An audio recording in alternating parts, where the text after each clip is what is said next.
bienvenue au Fail Talks, le premier podcast qui vous récompense pour partager vos histoires. It feels satisfying to fail. Bonjour à tous. Alors moi, c'est Evolution. C'est comme ça que je me fais appeler sur les réseaux. Je suis entrepreneur depuis 3 ans maintenant environ, plus côté trading et dans le trading et dans la crypto-monnaie en général. Ça fait depuis 2019 que je suis dans le trading et dans l'entrepreneuriat en général. J'ai essayé de monter plusieurs petits projets. Peut-être qu'on en parlera après.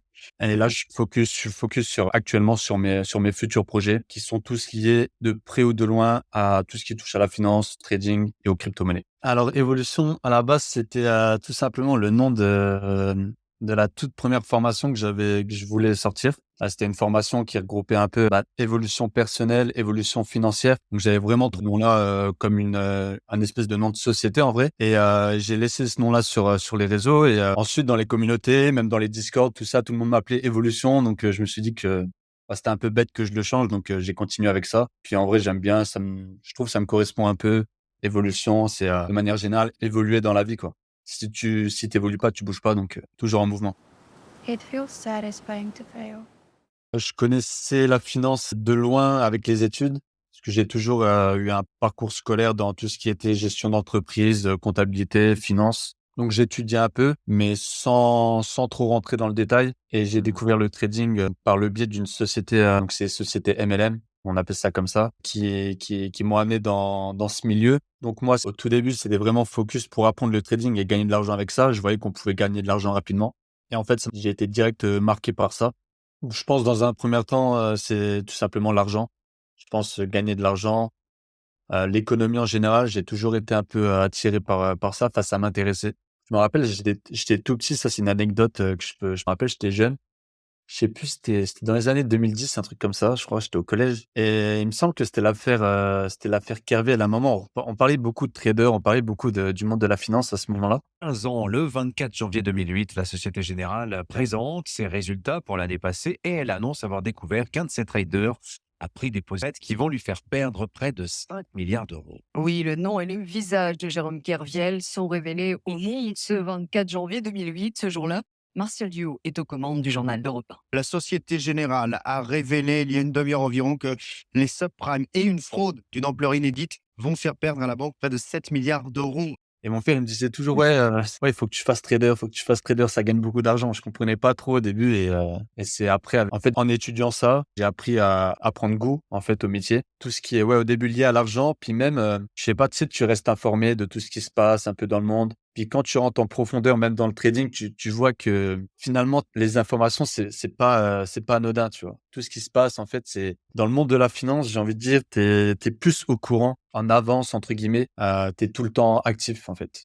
Et c'est ça, c'est passionnant. Même, l'évolution des chiffres, les données, les statistiques, comment une entreprise se comporte, lié à l'économie, je trouve ça passionnant. Ouais, je pense le trade que je me souviens le plus, c'était sur le gold. En fait, c'est ma paire préférée, donc c'est sur l'or et et encore ça faisait longtemps, je crois que c'était en 2000, c'était fin 2020. C'était en post-covid, en fait, c'était quand, tout s'était effondré. En fait, l'or avait très bien performé et j'avais pris une position, je crois que j'étais à l'époque, franchement, même moi, j'étais fier de moi. C'était vraiment mes débuts, enfin là où je sortais de formation, on va dire j'étais en ouais, je sortais de démo, je crois, je sais plus exactement. Mais je commençais à me lancer en réel, en étant formé, en étant prêt, on va dire. Et j'avais pris une grosse position sur l'or. À l'époque, c'était 1500 pips pour ceux qui savent. Donc 1500 pips, c'est quand même un gros mouvement et que j'avais tenu. Donc le plus dur, c'était de tenir en plus et j'avais pris vraiment un beau mouvement, à la hausse. Je pense que c'est celui qui m'a le plus marqué. À ce moment-là, je me dis que je crois que c'est vraiment à ce moment-là que j'ai compris que le trading, c'était mathématique et que tu peux échouer, de toute façon, tu vas échouer plusieurs fois. Donc tu vas échouer peut-être, 5 fois, mais une position va rattraper toutes tes pertes, en fait. Et à ce moment précis, sur cette position, précise, franchement, je crois que mon compte, il avait peut-être doublé, sur une position alors que voilà, c'était un petit compte, c'était pas beaucoup, mais pour moi, ça représentait beaucoup parce que ça me permettait de me dire que c'est que des maths et que tu peux échouer 5, 6, 7 fois si tu as un bon setup qui arrive derrière. C'est que de la psychologie, en fait. Juste, tu tiens, tu suis ton plan. À l'époque, je commençais vraiment à être bien niveau plan, à respecter les règles et c'est là que ça a commencé à payer. Donc, c'est vraiment à partir de ce moment-là que je me suis dit: «Ouais, c'est vraiment kiffant, en fait». En fait, j'aime vraiment trop ça et ça m'a permis de prendre confiance en moi et de continuer sur ça. Les taux d'intérêt négatifs sont de plus en plus courants. Qu'est-ce que c'est que cette histoire? Un taux d'intérêt négatif, c'est tout simple. Je vous emprunte 1 000 € et je ne vous rembourse que 990 dans 10 ans. C'est pas possible. Normalement, c'est évidemment le prêteur qui demande une rémunération pour le risque qu'il prend. Si vous me prêtez de l'argent, vous prenez un vrai risque.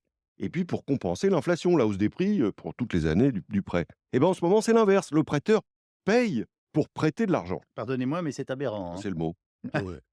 Pour faire simple, tout simplement, c'est la banque centrale a le pouvoir de créer de l'argent à partir de strictement rien. C'est juste, ils créent de l'argent qui renvoie vers les banques commerciales, donc les banques, auxquelles on est tous, clients et en échange d'une dette, en fait. Donc la banque commerciale doit de l'argent en retour à la banque centrale qui, elle, crée de l'argent à partir de zéro en appuyant donc je vulgarise, mais c'est en appuyant sur un bouton. On a pu le voir, avec le post-covid, qu'il fallait imprimer beaucoup d'argent pour, relever l'économie et sans ça, l'économie aurait pris un beaucoup plus gros coup.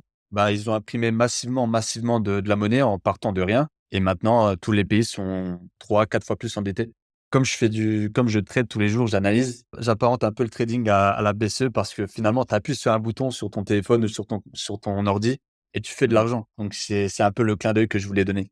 C'est virtuel, mais ça reste, tu appuies sur un bouton et tu génères de l'argent, quoi. Donc si je vulgarise, je pense qu'on va vraiment avoir un virage à ce niveau. Je pense que, bah, on a pu le voir également avec, le changement de la monnaie qui est en train d'être instauré.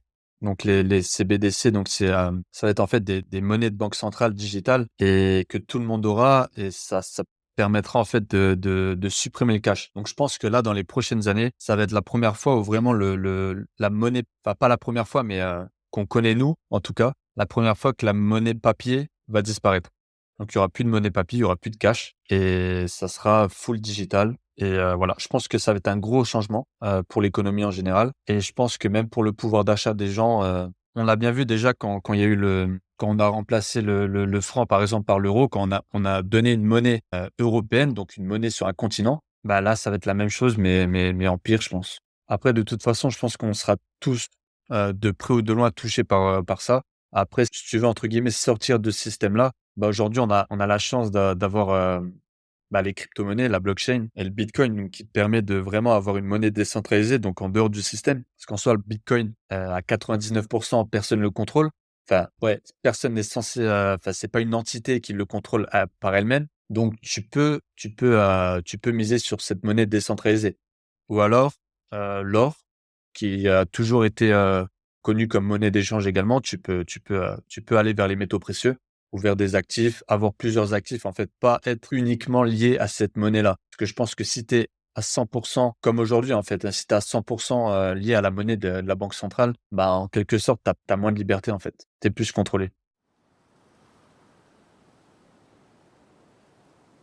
Le développement personnel, c'est en je pense, c'est en lisant des livres et en en m'intéressant au monde de l'entrepreneuriat. Je pense que c'est venu par des livres. C'était surtout à l'époque du Covid. Je savais pas trop quoi faire. Je savais pas trop quoi faire à cette époque-là et je me suis développé personnellement en lisant des livres, en regardant des vidéos. Je pense que c'est ça, c'est par là que c'est venu et par la suite, avec un pote, on avait pris une formation dans le PNL, donc dans la programmation neurolinguistique. En fait, ça regroupait un peu tout. Il y avait du mindset, il y avait comprendre un peu, la façon de parler aux gens, enfin comprendre, ce qu'ils ressentaient et cetera. Enfin, c'était, parler d'une certaine façon, accueillir les mots, accueillir un peu les sentiments des personnes et cetera. C'était un peu space, mais c'était intéressant et ensuite, par la suite, aussi la spiritualité aussi.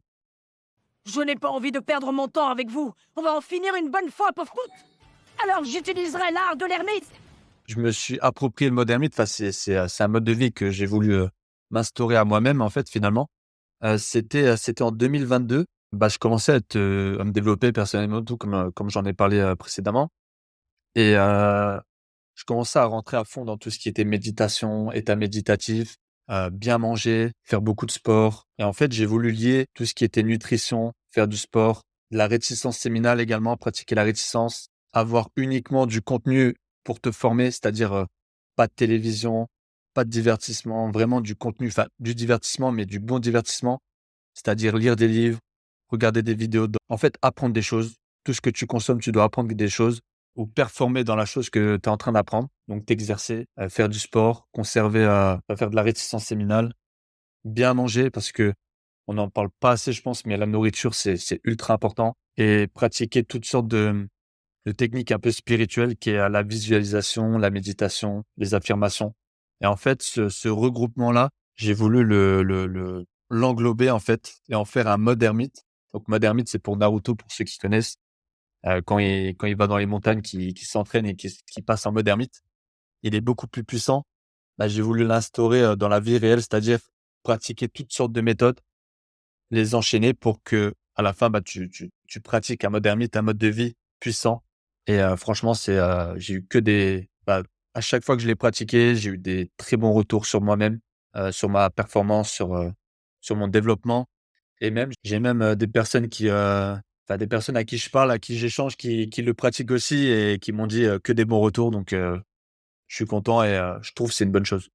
Je pense que quand tu exerces ça, déjà moi je l'exerce quand je sais que, bah, je vais pas prévoir de vacances pendant un certain temps ou alors, j'aurai des projets à finaliser, j'aurai des objectifs. En général, ça dure 90 jours. Enfin, il y a pas de date, mais je veux dire que à partir de 60 jours, c'est là où vraiment tu as ton habitude, en fait. C'est là que l'habitude, se développe et que ça te fait plus rien de pratiquer ce mode-là parce que tu as tellement l'habitude que c'est ancré en toi. À partir de 90 jours, je pense que c'est un bon truc, donc 3 mois et au bout de 3 mois, bah, tu peux pas rester 3 mois seul dans ta chambre, tu vois? Il faut que tu sortes, il faut que tu bouges, il faut que tu échanges. Quand je parle mode ermite, quand je parle pas de divertissement, si, il faut avoir du divertissement. Quand je dis pas de divertissement, c'est du divertissement qui te fait perdre du temps, qui t'apporte rien. Par exemple, j'ai une copine, par exemple, on échange des moments ensemble, on va sortir le week-end, bah, je passe du bon temps, tu vois? Je vais pas rester dans ma chambre à pas la voir, sans rien faire ou pas voir ma famille, pas échanger. Il faut des moments sociaux, tu vois? Même quand tu vas à la salle de sport, je vais à la salle de sport, j'aime bien échanger avec les gens. J'aime bien parler et cetera. Ça peut être sur l'entraînement, ça peut être de n'importe quoi. Tu échanges, mais ça te sort de ta bulle, tout en restant focus sur tes objectifs. Ça, c'est important. Je pense que c'est important de décompresser comme ça. Moi, je le fais en général que le week-end. La semaine, par contre, la semaine, ouais, je pense à part le sport et la famille que je vois de temps en temps, c'est vrai que la semaine, je reste focus, mais le week-end, c'est bien de prendre un jour et de partager des bons moments. Faut savoir que moi, depuis tout jeune, j'écoute que du rap, à 90 et puisque j'ai toujours aimé ça et j'ai appris, en tout cas, à aimer la musique classique, depuis fin de l'année dernière seulement là. J'ai toujours connu la musique classique, je veux dire, j'ai jamais mis le temps, en tout cas pris le temps de me pencher là-dessus et d'apprécier la musique, comment dire? De ressentir des émotions pour ce genre de musique. Avant, j'entendais de la musique classique, je disais: «Ouais, ouais, c'est une musique de vieux ou quoi», enfin j'écouterais pas ça.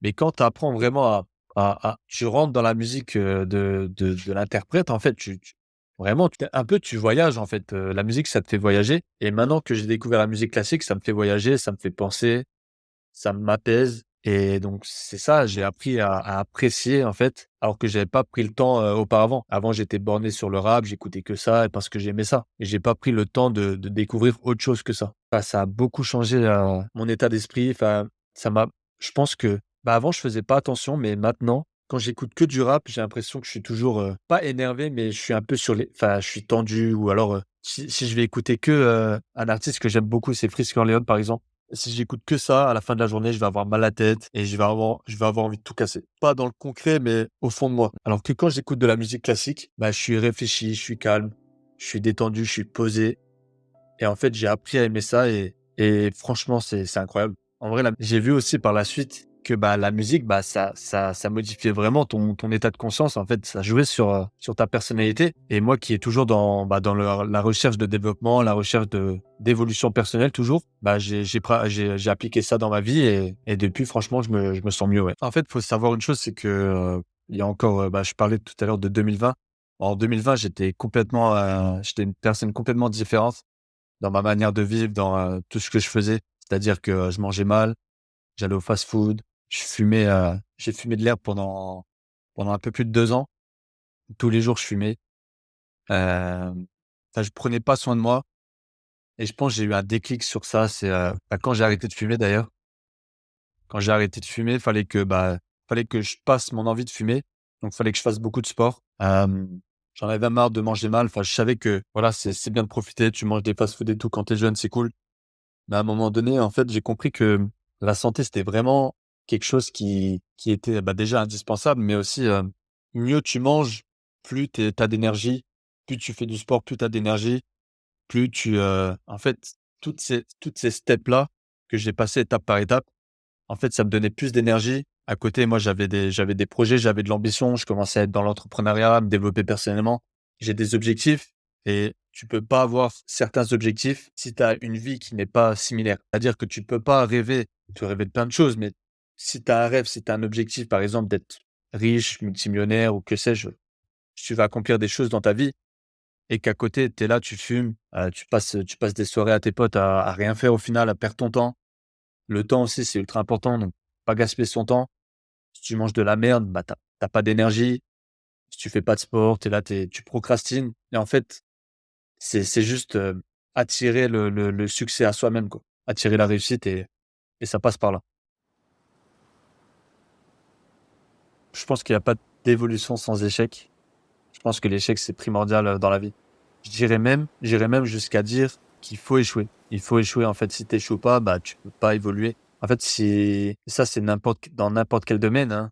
Je pense que, par exemple, moi, je reprends mon cas dans le trading. Trading, j'ai échoué, mais si je m'étais arrêté au premier échec, j'aurais pas eu forcément le niveau que j'ai ou les résultats que j'ai, au jour d'aujourd'hui. Et encore, j'ai beaucoup échoué avant d'être rentable. Juste avant d'être rentable en trading, j'ai énormément échoué.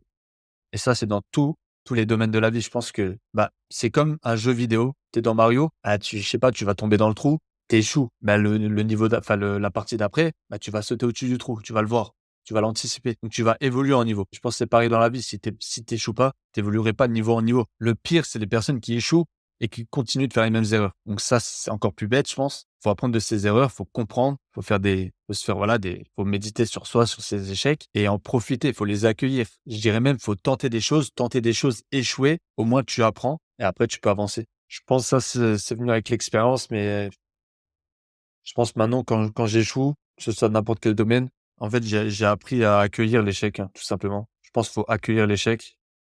Faut pas que ça te déstabilise. Justement, faut que tu te dises que de toute façon, c'est arrivé, donc tu vas pas changer ça. C'est un échec, tu vas pas le changer, tu vas pas revenir en arrière dans le temps. Donc accueille et analyse ton échec et juste, profites-en pour être meilleur. Mes débuts dans le trading, en fait, au tout début, donc comme je reviens sur le point, c'était avec une société de MLM. Donc au début, moi, je voulais juste gagner de l'argent en copiant des traders. En fait, je faisais du copy trading. Ça a duré, plusieurs mois. J'ai cramé je sais pas combien de comptes avec ça. Parce que de une, j'étais pas prêt à me lancer dans le trading et j'avais même pas la psychologie adaptée pour ne serait-ce que de suivre, des traders, les copier pour faire exactement pareil que j'arrivais pas. Et par la suite, j'ai voulu me lancer par moi-même, donc me former moi-même. Forcément, l'apprentissage, ça passe par beaucoup d'échecs. Donc, j'ai énormément échoué. J'ai voulu me lancer directement dans le grand bain, c'est-à-dire me lancer, je pense un peu comme tout le monde, t'as l'appât du gain facile. Tu vas gagner 2-3 fois par coup de chance. Tu vas te dire que ça y est, c'est bon. Et non, c'est pas bon. En fait, t'es pas prêt. Et je pense que ça, c'était mon cas franchement, pendant, je pense, 1 an, je dirais, ouais, une bonne année. Je faisais que ça. Je mettais des comptes, je cramais des comptes. Je remettais des comptes, je cramais des comptes, beaucoup. En fait, juste je me formais en parallèle et seulement après, j'ai appliqué les bonnes méthodes. J'ai rencontré des bonnes personnes qui m'ont aussi, permis de passer certaines étapes. Je pense que c'est bien aussi d'être accompagné et voilà, mais ouais, les principaux échecs, c'est de se lancer dans le grand bain sans être prêt, en fait et donc c'est bien parce que ça m'a permis justement d'échouer, de voir où je réussissais pas et encore, j'ai mis énormément de temps avant de comprendre et après tu évolues, tu commences à avoir des résultats, passer les bonnes étapes, rencontrer les bonnes personnes et ensuite c'est l'effet cumulé, je pense. Ensuite, faut rester focus et jamais lâcher. J'ai voulu sauter dans le grand bain et je suis passé directement en réel parce qu'en fait, c'est compliqué de mettre de l'argent en réel, copier des traders, perdre de l'argent et ensuite te dire: «Je vais direct en démo». Moi, j'ai voulu rester en réel parce que j'ai toujours commencé en réel. Ça a été ça mon problème au début. Donc en fait, je faisais que me planter, en fait. Je continuais dans ma «connerie» entre guillemets, à continuer en réel, à perdre des comptes alors que j'étais pas prêt et plus tu perds, plus tu vas vouloir mettre pour te refaire, en fait et ça, c'est un cercle vicieux. Ça, c'est le cercle de l'argent en général. tu veux toujours gagner, même si tu perds, tu veux te refaire et tu te refais jamais parce que t'es pas prêt tout simplement. Et j'ai mis 1 an avant de comprendre, me dire: «Bon là, tu as cramé pas mal de sous, j'étais encore étudiant, arrête de faire le con, forme-toi vraiment pendant 1 an, tu te mets en démo» et seulement à partir de cette étape-là, j'ai commencé à développer des vraies stratégies, avoir du vrai feedback, faire mon tracking comme il faut et seulement là, tu as du résultat en fait, sans cramer les étapes.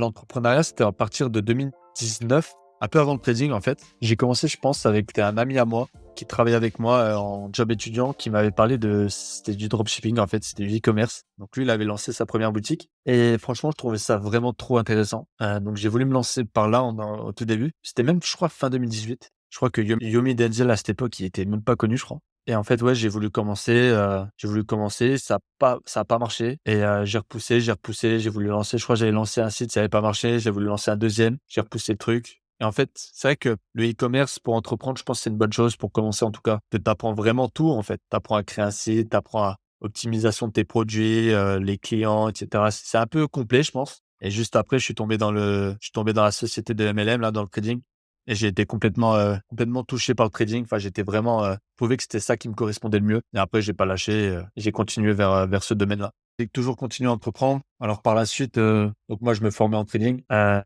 côté, c'était, je sais plus, c'était en 2019, avec des potes, on voulait lancer un système je me rappelle, c'était des paris sportifs. Donc on faisait en fait des paris sportifs sur Snap, sur les réseaux. On était plutôt pas mal en vrai, ça tournait bien. Mais bon, c'est des paris sportifs donc ça même s'il y avait un marché en vrai, on n'avait pas les bonnes méthodes, on n'était pas prêt.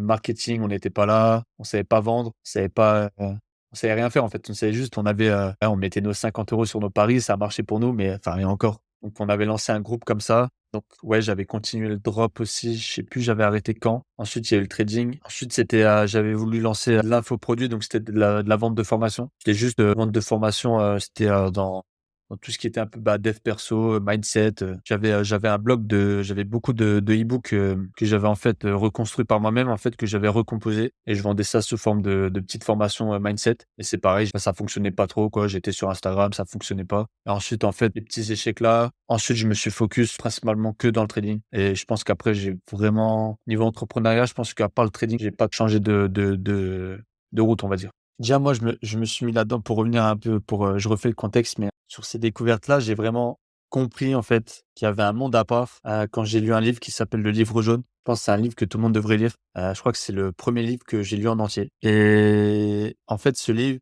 il raconte l'histoire d'un mec qui a beaucoup voyagé et qui t'explique un peu toutes ces expériences, toutes ces découvertes qu'on parlera pas forcément dans les médias, qu'on parlera pas, que tu entendras pas au café du coin, quoi. Et j'ai voulu tout simplement me renseigner un peu plus dans ces découvertes, dans ce domaine, à regarder beaucoup de vidéos sur YouTube, beaucoup de vidéos, voilà, qui étaient un peu, censurées, on va dire. Et au début, j'avais quand même du mal à y croire, voilà, c'était intéressant et je pense que c'est tout simplement un regroupement de toutes ces personnes, qui contribuent au bien, on va dire. Que ce soit les entrepreneurs qu'on voit à travers les médias ou même les personnes, je pense notamment à des personnalités comme, Anis Lajnef, Charles Gave, qui sont dans le monde de la finance et qui savent un peu, les rouages du système. Je pense que c'est important d'écouter ces personnes plutôt que d'écouter, des médias. Je suis curieux donc même si le livre jaune m'a beaucoup marqué, j'avais quand même des doutes sur certains points et je pense que la période, là où vraiment j'ai compris, où j'ai capté le truc, c'était la période du covid. En fait, la période du covid, en fait, j'ai compris comment les gens étaient manipulés et du coup, maintenant que je suis un peu, éveillé, on va dire, j'ai du mal à comprendre comment les gens arrivent à ne pas voir, en fait, à ne pas comprendre et pendant la période du covid, franchement, le covid, c'est bizarre parce que c'était une de mes meilleures et une de mes pires périodes. Parce que c'était vraiment là où je voyais que le monde, il partait vraiment en «sucette» entre guillemets et que les gens, en fait, étaient vraiment matrixés, pour parler, hein. Et ça m'a fait de la peine parce que je me suis dit à ce moment-là précis, je me suis dit: «C'est plus possible que je reste ici, en fait, que je reste, enfermé ici, à pas découvrir le monde, à pas voyager, à pas faire d'autres choses. En fait, rester dans mon coin en France, autour de ce genre de personnes qui, en fait, arrivent pas à penser par elles-mêmes». Je pense que c'est juste ça. Juste avoir l'information et te dire: «OK, je prends un recul sur l'information». Parce que j'ai l'impression que les gens, ils prennent une information et ils rentrent dedans direct sans chercher, sans réfléchir et je pense que ça passe par, la médiatisation de masse, hein, tout simplement. Je pense déjà c'est une drogue et il faut faut s'en éloigner. Je pense que ça doit faire 3 ans que j'ai pas regardé la télé pour mon plus grand bien et je vois maintenant que les gens ça change pas, en fait et c'est de pire en pire et ça, j'ai un peu peur de ça. Je pense que la vie, ça va vite, même si on est jeune. Le temps, faut pas le gaspiller et je pense que j'ai gaspillé énormément de temps. Donc je pense que je me dirais: ton temps est compté finalement, donc arrête de perdre du temps, tout simplement. Arrête de perdre du temps et commence à évoluer, commence à te développer, commence ouais, tout simplement à découvrir autre chose. Avant, je faisais toujours les mêmes choses ennuyantes. Je pense que c'est important d'évoluer très jeune et voilà, ne pas perdre du temps, tout simplement. Je pense que le temps, c'est la chose la plus importante, en vrai. Prends un peu à tout ce qui est, vie antérieure et tout et je pense que moi, le but, tout simplement, c'est, dans ma vie à moi, de faire des choses, d'évoluer, de contribuer un maximum à la société comme je peux et et de et de surtout, enfin, apprendre et vivre des choses. Je pense faut vivre et ça passe par l'apprentissage, ça passe par le voyage.